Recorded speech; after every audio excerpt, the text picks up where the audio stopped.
Hello, everyone, and welcome.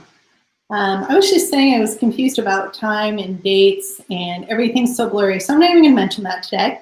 We're just going to live in the now. And today we have a good friend of mine and our COO, Jeanne Pelletier, with us, and we're doing a Kelly and Jeanne coffee talk. So we have things to talk about. Well, we talk about it all about things anyway, all the time, because that's what friends and colleagues do, is you should be talking, which is the whole conversation piece today, which is marketing is communication, and every piece of communication is marketing, especially during this time. And Jeanne and I are old enough to remember certain events in our lives that were impactful, that, you know, maybe some people were not born yet, but you remember those moments because they were so emotionally impactful, they almost imprint on you. Like, you know where you were, you know what you were doing, you may know what you're eating. Like my mother always says, I remember the exact moment I was told that JFK was killed. And then she proceeds to talk about everything. That was a few years ago. So the whole point behind that story is everything we do right now is there's a higher chance it's going to be remembered because of the impactful time that we're in. So that's the sandbox that we're playing in. So welcome, Jeanne. Thank you. Thank you. And it's lovely to have a chance to sit and have coffee and talk with you. Sometimes we have to come on Facebook to do that. We're so busy. But no, I think you're right. I think that this whole year is so emotionally fraught for people. And, you know, it's like my 2020 bingo card is completely full. You know, I mean, I can't imagine what else can happen in the next 4 months that don't say it. I know, you know, and all I can think about is 2019. I kept saying to myself, oh, 2020, new decade's going to be great. And actually 2021 is the first year of the actual new decade. So maybe 2021 will be the charm. But, you know, I think you're right that, you know, one of the things that we talked about at our staff meeting this morning, and we talked to each other and to our staff about a lot, right, is all the pieces of marketing. You know, I think typically people tend to think, well, my marketing is my sign, my marketing is my ads, my marketing is my website. But really, we're marketing ourselves every single thing that we do. And those are the things that, you know, those are the things that people remember.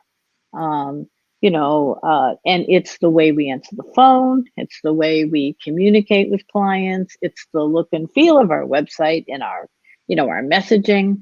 It's remembering your name, people's names when they come in. You know, all of those little tiny things, which each one may seem insignificant.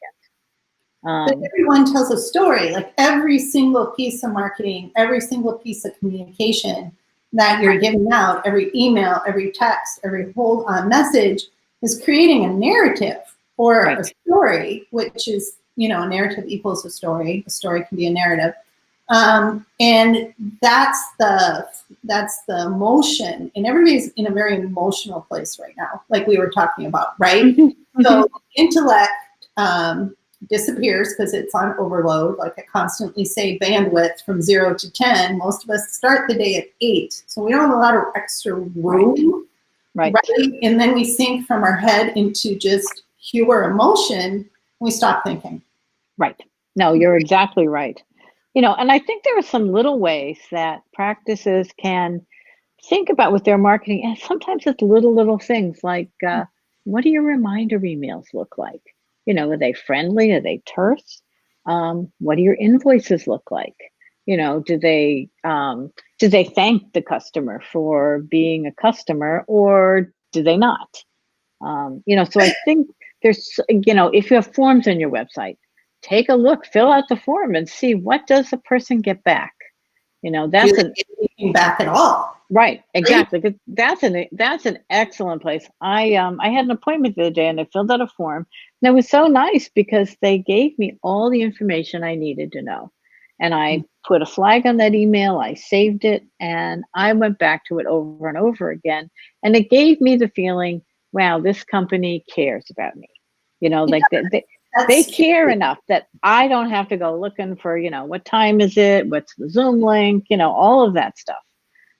They've put it all right out there in front of me. And, it's just that little extra step that when I got to the appointment, I was feeling much more positive about the company than I would have had I been spending, 5 minutes scrambling around trying to figure out where I was supposed to be. You give security and confidence, right? Like Right. I'm telling people now, you cannot over communicate right now. Probably your concept of over communication is probably just right for the end user, your current or future pet owner. You cannot communicate enough, right? Or reach back out with that. And we were talking about some things that we hear, because we can have an aggregate view of the veterinary industry, right? Versus just in practice, we get a much more bird's eye view. And we're noticing the practices that almost over communicate. Okay, your appointment's tomorrow. Remember, when you come to your appointment, this is the list of things to expect. And when you get there, this is what you're going to expect. And then when they get there, it happens exactly like the email said. And then this is the big piece we see some hospitals falling down to. They stop communicating. Yeah, no, I think Kelly was absolutely right. They do stop communicating. And we just have to we have to have them roll with the punches like this. So one of the things I know, for a really good example of that is the curbside pickup and curbside service for veterinary practices. A lot of our clients are doing it. And when we look at reviews and Facebook messages, the one issue we see sometimes is that people get there and they don't know what to expect. So I think that that's an area where it's a tremendous opportunity for a hospital to, let the client know when they make the appointment what's going to happen. Let them know while the client is waiting in their car. Let them know what's going to happen. I brought my cat to our regular veterinarian recently, and it was curbside, and I'm sitting in the car, and usually I think that my appointments go pretty smoothly and they're pretty prompt. And I was sitting in the car and I'm thinking, what is going on in there? Where are they? What is taking so long? And then I looked at the clock when he was done, and I realized it had been exactly the same amount of time. But because I hadn't gotten any communication, my mind was filling in what are they doing? They're probably not looking at him. Is he ready to go? Is he not ready to go? So I think that's a great opportunity for Kelly. I was just following up on your communication point. It's just one example of a place where just communicating, and if something is going to go wrong, if something goes wrong, which stuff happens, text the client and just say, hey, you know what, this is going to take a little longer than we thought. It's going to be an extra 15 minutes. And just knowing what to expect helps the client feel like you care about them and that you value their time. And that is part of your marketing, because when they think about a visit there, and when they write a review and they talk to a friend, what they're going to remember is that they knew what was going to happen. And if something went off the rails, they knew right away and they could make an adjustment. They're not going to remember that they were sitting in the car what seemed like hours and didn't hear any communication. Correct. Because like you were saying, we all create our own narratives in our head. We create our own stories. So the story is going to be created. The boat is on the river. As I said, that boat is going to go down the river.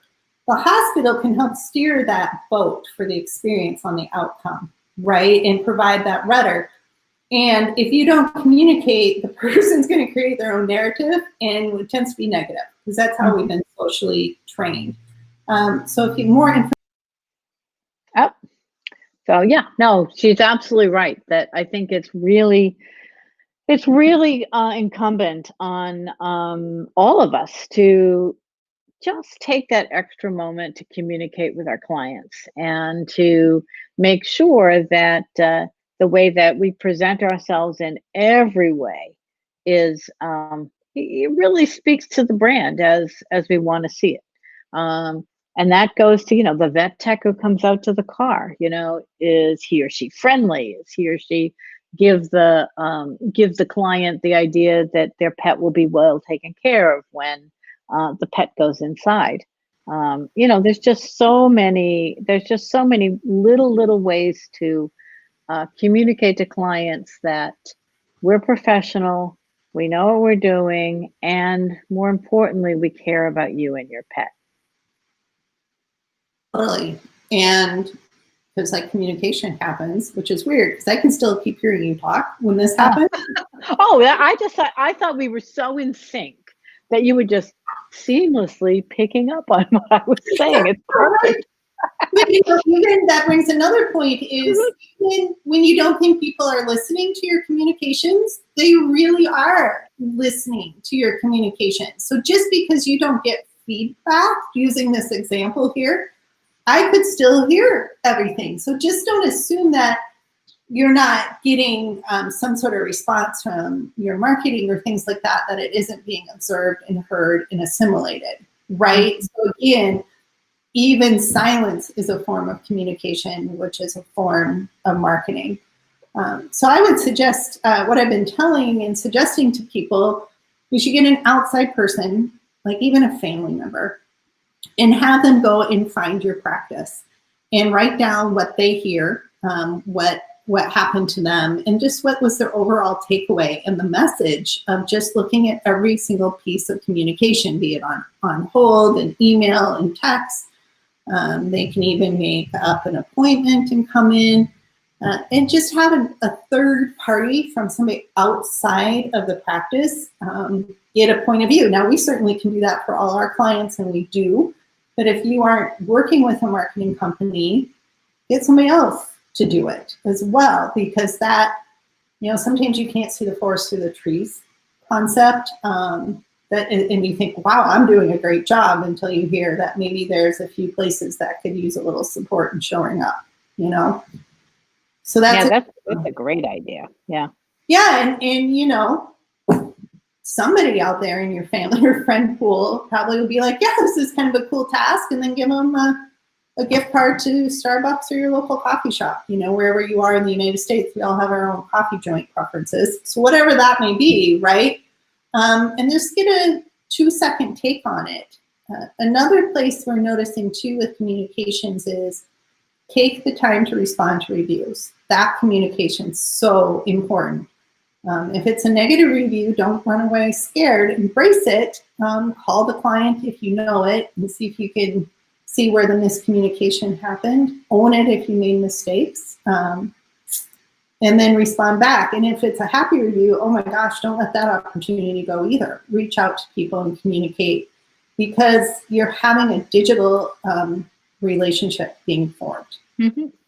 Mm-hmm. And you'll get valuable information. I mean, people will say things like, I read a review a couple of days ago where, and that's why the curbside was on top of my mind, because the person was talking about how I usually love this veterinary practice, but I was in my car for 3 hours, and I had my child with me, and they were hot, and it was an example of the practice not doing the usually very excellent communication that they do when they're in person, not carrying that through to the curbside. And so, instead of a 5-star review, which is what that client would usually give, they got a 1-star.